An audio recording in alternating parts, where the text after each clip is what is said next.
Hello and welcome back to another video. In this problem, we're asked to graph the function f of x is equal to e to the x plus ln of the absolute value of x minus 4 for 0 is less than or equal to x is less than or equal to 5. And we're asked, do you think the graph is an accurate representation of f?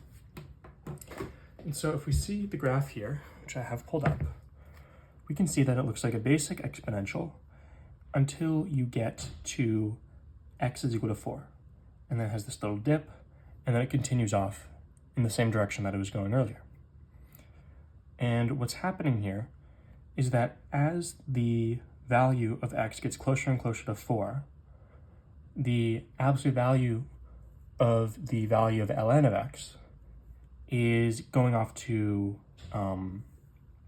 a value of negative infinity.